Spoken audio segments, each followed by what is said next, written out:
The Elder Scrolls Online is an open-world action MMORPG set in the rich world of the Elder Scrolls Fantasy RPG series, a game that in the past was maligned by fans and critics alike due to its at best moderate and at worst truly poor release in 2014. Trust me, I was there in beta and launch, but has had one of the most incredible 180s of any game really ever due to its steady improvements over the past few years.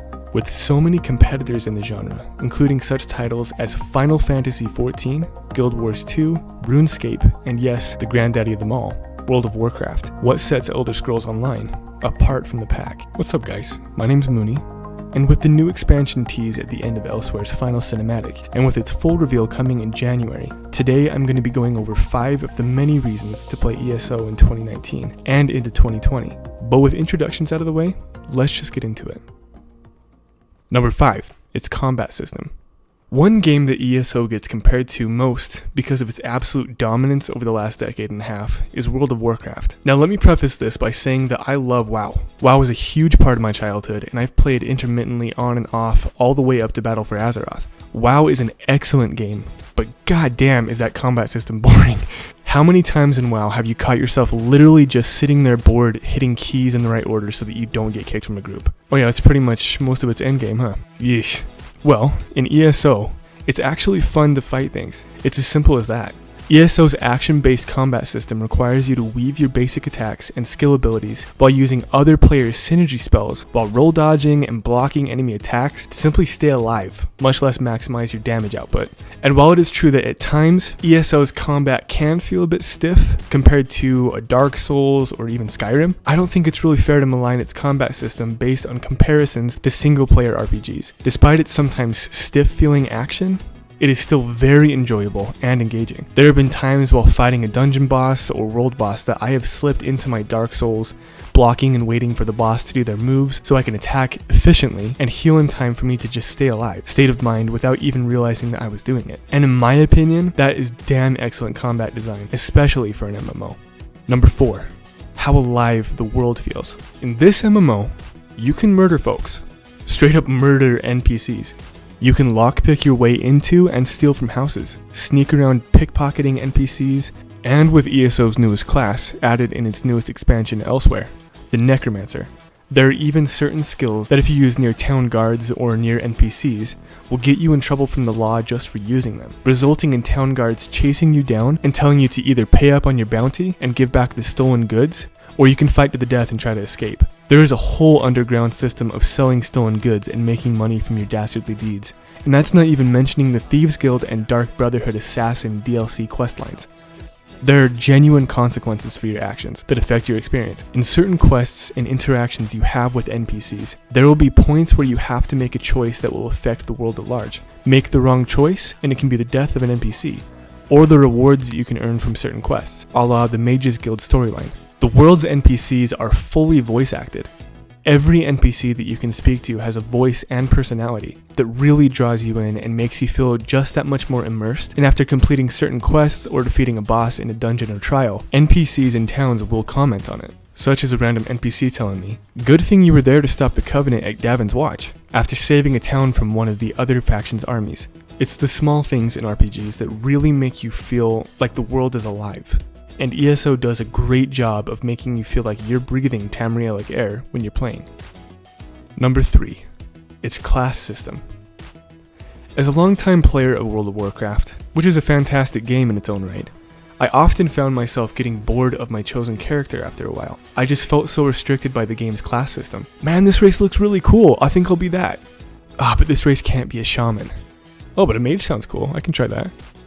But they can't use the weapons and armor that I like, and they can only do DPS in dungeons and raids.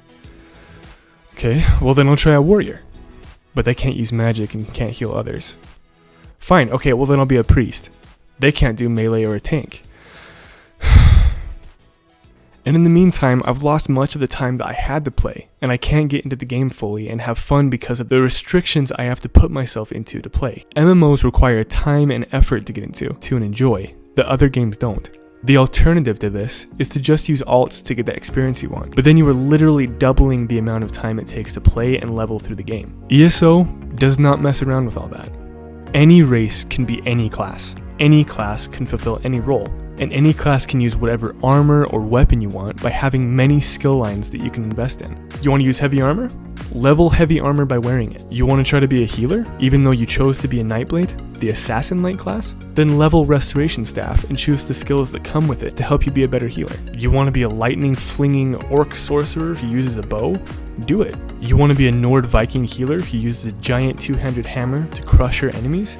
Be it. Want to be an Argonian lizardman necromancer who raises the dead to fight for him and wields a sword and shield to tank for his friends? Then you can do that. Best part about it is that if you want to try something new, switch up your build and try whatever you want on your chosen character.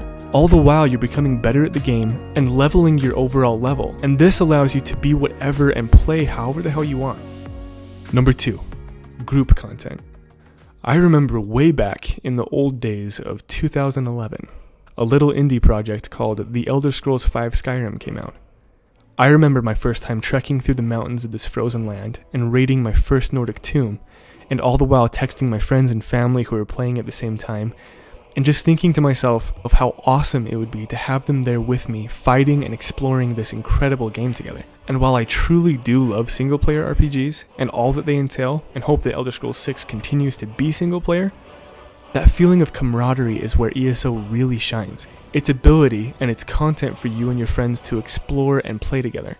The many group dungeons and trials/raids of the game offer unique challenge and rewards and are one of ESO's strongest endgame draws. I'll be going over these different features in separate videos in the future, so subscribe if you want to hear more about them from me. PvP is really fun in this game. If you like doing Call of Duty style deathmatch, domination, capture the flag-ish style fights for glory, gold, and loot, then hop on the group finder and join a match.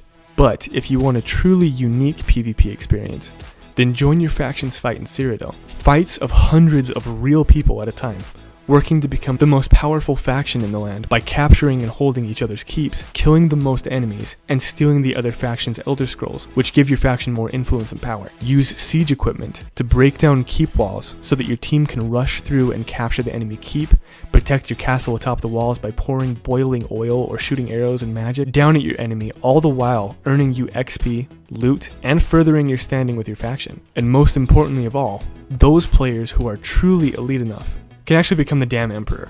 Like, you can become the actual emperor of Tamriel by being the best player on the winning faction by the time the weekish long campaign ends. And if that doesn't give you motivation to play this game's PvP, then I don't know what will.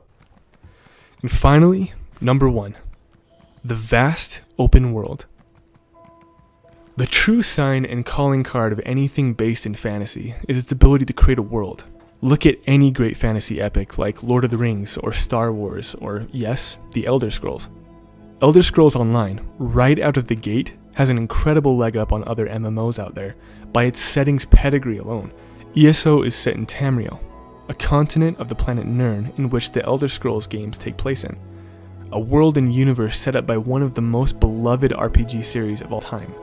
The series' past installments, Skyrim, Oblivion, Morrowind, etc., have done the groundwork for much of the world's lore and tone.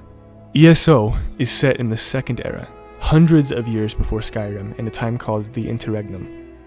A time of war and faction strife between the many races and countries of Tamriel. You are the Vestige, a hero or villain, or really whatever you want to be, a wanderer whose soul has been stolen by the big bad of the main storyline. The Daedric Prince of Domination, Molag Bal. After escaping from his realm, you are thrown into the truly huge and deep world of ESO, with the freedom to do really whatever you want.